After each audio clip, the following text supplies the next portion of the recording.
Mes petits enfants, écoutez-moi attentivement.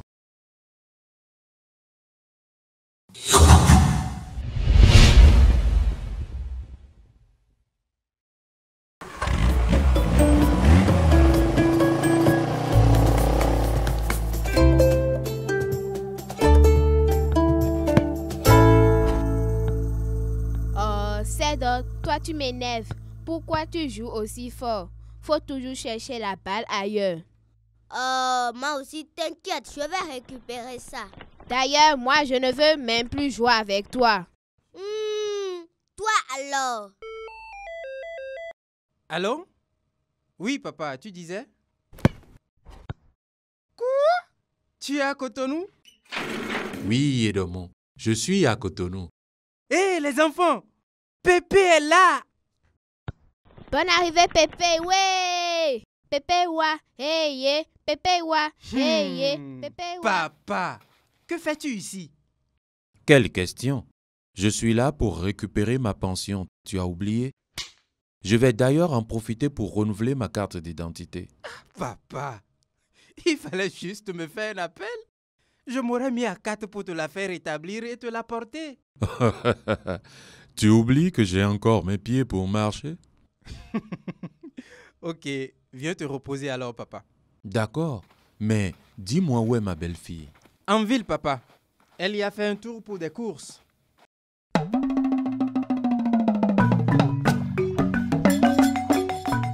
Alors, demain tu commenceras par quoi, Pépé? À ton avis, fiston? Les services du trésor? Dis grand-père, comme tu viens d'abommer, tu peux nous parler des trésors royaux venus de la France? On ne parle que de ça à l'école. Il paraît que ce sont les Français qui les ont volés à nos rois, c'est vrai? Les enfants, vous savez que quand on mange, on ne parle pas. En effet, les enfants, vous risquez d'avaler une bouchée de travers. En plus, ce grand-père n'est pas ici pour ça. N'exagérons pas, s'il vous plaît. Si mes petits-enfants veulent connaître leur histoire, c'est le moment d'en parler. Peut-être que j'en aurai plus l'occasion. Mais non, Pépé. Tu es encore avec nous pour très longtemps. Je te sers encore un peu de vin? Ah, très bonne idée, mon ré, ma belle-fille. Mes petits-enfants, écoutez-moi attentivement. Nous sommes en 1892.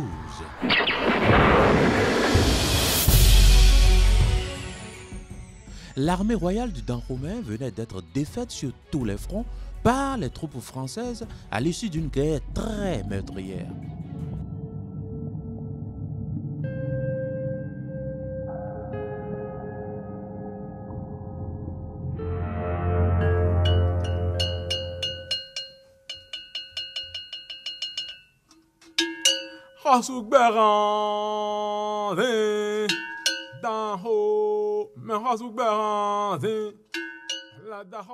C'était le roi Béranzin qui régnait sur le trône. Craignant que le palais ne soit saccagé par les Blancs, il a décidé de le faire brûler, car il ne voulait pas que les trésors que renfermait le palais tombent dans leurs mains.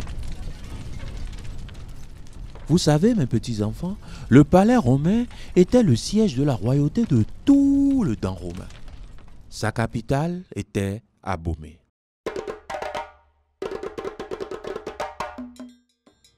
Ce complexe était une succession de maisons à l'architecture particulière où chaque roi, durant son règne, montrait sa capacité à construire quelque chose de différent tout en restant dans la tradition. Que Djehossou, Sa Majesté me pardonne, mais mon cœur saigne en voyant partir en fumée des siècles d'efforts et d'investissements de tous nos dadas. Ne nous laissons pas égarer par nos émotions. Nous ne sommes qu'au début du parcours. Nous reviendrons reprendre pied sur la terre sacrée de nos ancêtres. Où sont mes agoutiers?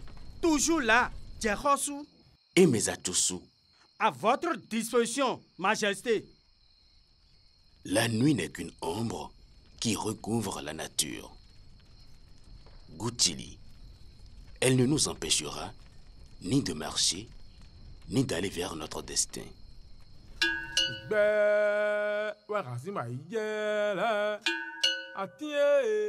Laissant le palais en ruine, Béranzin et ses fidèles allaient se réfugier en forêt d'où ils organiseront la résistance contre les troupes françaises.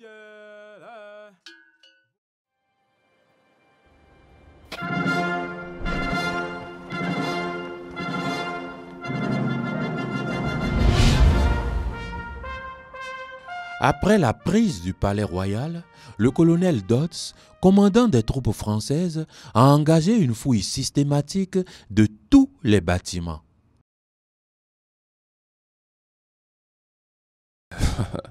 Incroyable, toute cette pièce. Elles sont exceptionnelles. Affirmatif, mon colonel. Elles sont d'une finesse remarquable. Mais tu sais, c'est notre prise de guerre. Je les enverrai à l'état-major, comme cela s'est fait dans nos traditions. Nous avons bien vaincu l'ennemi. La preuve en est définitivement établie. Mais écoute, ne crions pas victoire très tôt. L'animal blessé peut encore faire mal. Béhanzin a brûlé toutes ses cartes. Mais des gens continuent à l'être fidèles. Et ces agodiers, les fameuses Amazones, n'ont pas perdu leur détermination. Ce lot de 26 pièces appartiennent à la première fournée. D'autres suivront sûrement après. Mais je tiens à les expédier en France pour les montrer comme trophée de guerre. Mon colonel, je n'en reviens pas. Comment expliquer que ces gens que nous prenions pour barbares aient pu produire des œuvres aussi majestueuses? Vous savez, commandant, la guerre a besoin de prétextes pour être menée. Si nous avions montré qu'ils ont une civilisation et une culture prestigieuse, que dira l'opinion publique? Que nous nous attaquons à un royaume de vieille civilisation, exactement comme la nôtre. Faites mander les porteurs, commandant. Il nous faut faire des paquets pour acheminer toutes ces pièces au port de Cotonou. Très bien. Fermez ça maintenant. Autour des statuettes.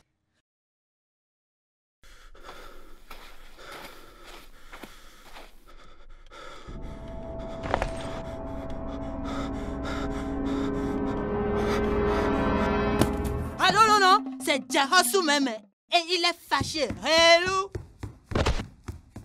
Mais qu'est-ce qui vous arrive? Il a eu peur du Botia. Toujours superstitieux, ces nègres. Qu'est-ce qui se passe ici? Pourquoi cet homme est-il sorti de la tente complètement hystérique? Ce sont des boutiers, hein? Ils sont puissants. On ne peut pas les manipuler comme ça. À qui voulez-vous faire avaler cela? Calmez-vous, ces gens. Vous savez ce qu'ils ont fait? Demandons aux tirailleurs de s'en occuper. Ils ne sont pas d'ici. Et ne sont pas liés aux croyances du milieu.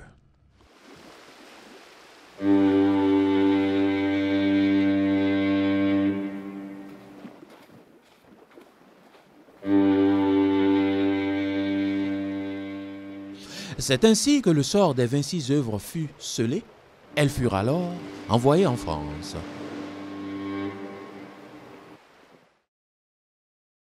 Mais Pépé, pourquoi les Français ont pris ces objets? Quelle valeur avaient-ils? En effet, mon enfant, ces objets ont la même valeur qu'ils ont aujourd'hui.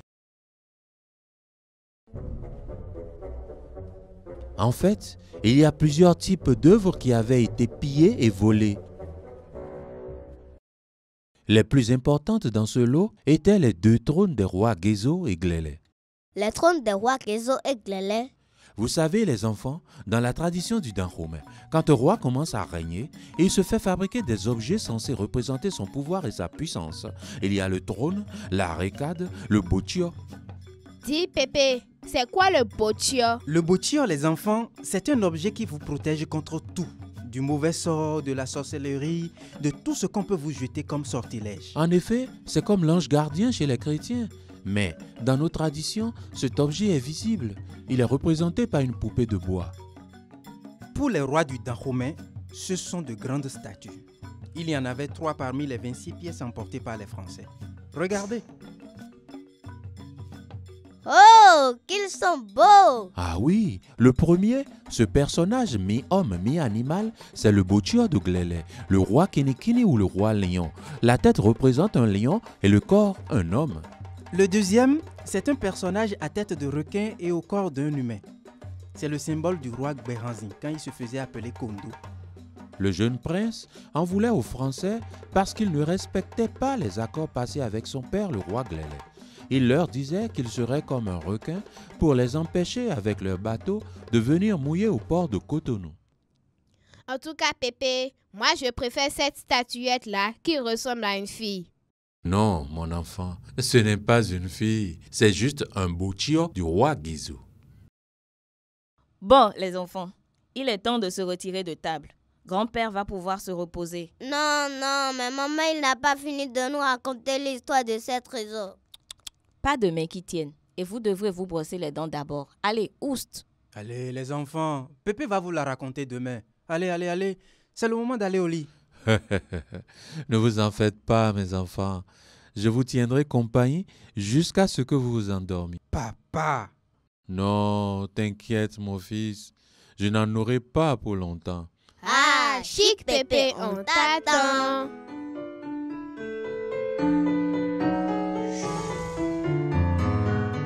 Une fois acheminés en France, les pièces furent stockées au musée du Trocadéro, le plus grand musée qui accueillait à l'époque les collections venant d'Afrique et des territoires colonisés par la France. Vous savez, les enfants, on appelait aussi ce musée ethnographique parce que la plupart de ce qu'il offre à voir concerne les cultures des peuples autochtones encore très proches de leurs racines. Pendant ce temps, au Dahomey, la situation paraissait critique pour le roi et son dernier carré de fidèles. En effet, après des mois de clandestinité dans la brousse, il se demandait comment cette guerre allait définitivement prendre fin et comment il allait mettre un terme à la souffrance de tout ce qu'il avait suivi dans le maquis. Je ne suis pas votre ennemi, mes soeurs. Si tu n'es pas un ennemi, que cherches-tu ici en te cachant comme un tricheur? Je suis seulement un messager envoyé par le chef blanc. J'ai moi Dadak Beranzi, le maître de nos vies. Tu es plutôt un espion à son service. Si tu ne dis pas la vérité, tu verras ta tête pendre à ton cou dans la seconde qui suit. Alors, tu vas parler? C'est un message secret, mes soeurs. Tant pis pour toi. Attends, Agodier. Qui es-tu? Et que viens-tu faire ici? Attention à ce que tu vas dire. Ce Dodds est exaspérant. Ça fait la 3e fois qu'il m'envoie le même message. Il ne nous aura pas à l'usure, Dada. Il faut bien se rendre à l'évidence. Le prix à payer pour cette résistance devient lourd. Dodds demande à me voir pour discuter de paix. Pourquoi pas? Mais j'ai mes conditions. Appelle le messager. Le soleil au-dessus de nos têtes a-t-il donné comme heure? J'espère, général, que ce n'est pas un faux espoir qui nous a miroité. Béhanzin est un homme d'honneur. Il viendra à l'heure dite. N'est-ce pas lui qui arrive là?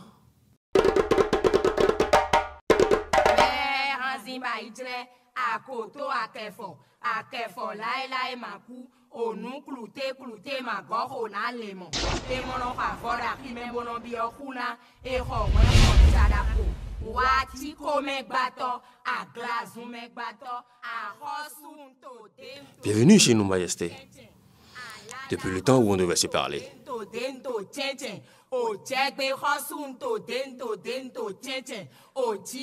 Allons, je vous prie au bureau, où nous serons à notre aise pour mieux discuter. Les miens me suivent. Je voudrais bien qu'ils assistent aux discussions.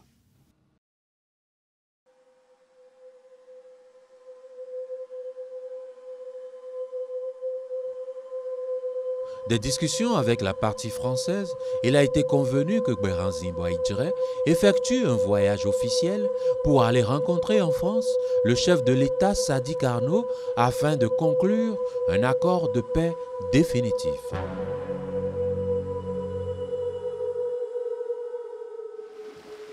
Mais, au lieu de la France métropolitaine, ce fut en Martinique que Béranzin Boaidjre fut déporté.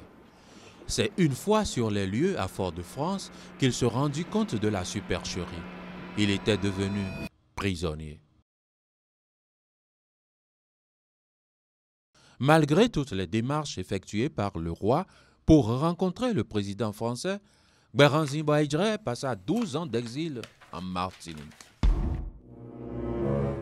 Pendant ce temps, les Français ont réussi à soumettre d'autres peuples voisins du Dahomey.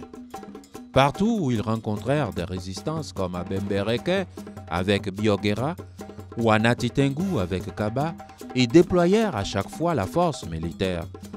Toutes ces régions furent réunies au sein d'un même territoire appelé territoire du Dahomey. Le Dahomey colonial, qui a duré de 1894 à 1960, a vu plusieurs gouverneurs, les représentants de la France, se succéder à la capitale, Porto Novo. Que sont devenues les pièces royales, Pépé? Mon enfant, ces pièces royales ont été gardées, comme je vous l'avais dit dans un premier temps, au musée du Trocadéro, puis transférées au musée du Quai Branly, toujours dans la ville de Paris, en France. Pendant 130 ans, elles ont fait le bonheur de millions de visiteurs, fascinés par ces pièces. Quoi? 130 ans? Pépé, pourquoi ça a duré aussi longtemps? Mais parce que ces pièces étaient la propriété de l'État français, mon enfant. Tu sais, mon enfant, les Français étaient devenus maîtres partout. Ils avaient créé sur le territoire du Dahomey toute une administration et du nord au sud, de l'est à l'ouest, nous dirigeaient. L'éducation traditionnelle que les enfants africains recevaient avait fait place à un nouveau système scolaire. Et c'est en allant à cette école que la première élite intellectuelle du Dahomey allait émerger. Exactement comme dans tous les autres territoires africains colonisés. Les premiers mouvements des travailleurs se mirent alors à se dessiner. Et c'était des revendications d'ordre salarial. Puis, au même moment, les partis politiques virent le jour et ils allaient, petit à petit, lutter pour obtenir l'indépendance du pays. Peuple dahoméen, je proclame solennellement l'indépendance du Dahomey ce lundi 1er août en présence des représentants de la République française, des chefs des États de l'entente, de tous nos invités, des ministres du gouvernement dahoméen, des parlementaires, des notabilités et de toute la population.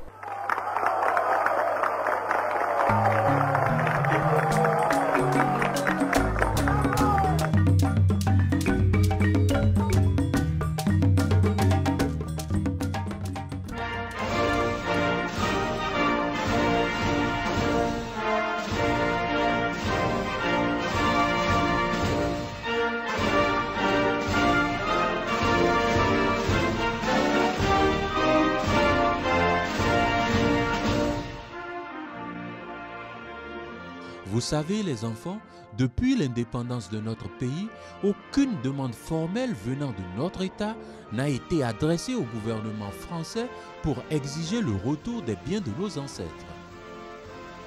Il a fallu l'arrivée au pouvoir du président Patrice Talon pour qu'une demande de restitution des œuvres pillées soit adressée à la France. Ainsi commença un processus entre les deux États, processus long et délicat qui a duré au total 5 ans.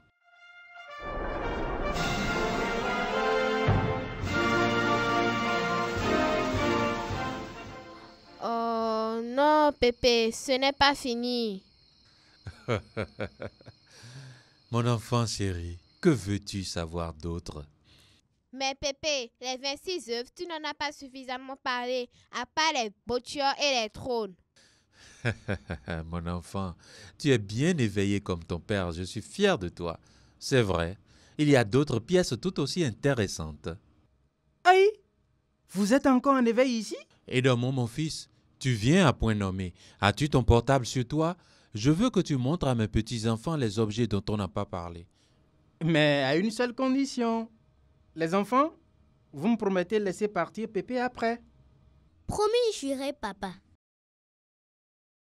Mais papa, ces biens sont de retour. Qu'est-ce qu'on va en faire maintenant? Les rois ne sont plus là pour les utiliser. En effet, ces objets étaient des objets royaux du Dahomey quand ils partaient. Mais aujourd'hui, ce sont des objets dont le Bénin est propriétaire. Nous aussi, nous allons les exposer dans nos musées pour montrer à la jeunesse ce qu'a été l'art dans les cours des rois du Dahomey. Et évidemment, ils serviront d'objets de curiosité, de recherche et de représentation pour touristes et tous ceux qui veulent découvrir notre culture. Super, Pépé. Je suis impatient de voir tout ça en vrai. Ah oui, nous avons tous hâte de voir ces trésors royaux. Mes cousines en France les ont vus au Quai Branly. Paraît qu'ils sont magnifiques. J'ai hâte. Mes chers petits-enfants adorés, ainsi prend fin notre voyage au cœur des royautés du Dahomey. À présent, il est l'heure de faire dodo. Attends, Pépé, une dernière chose. Quoi encore? Une selfie avec Pépé pour se souvenir de tout ça.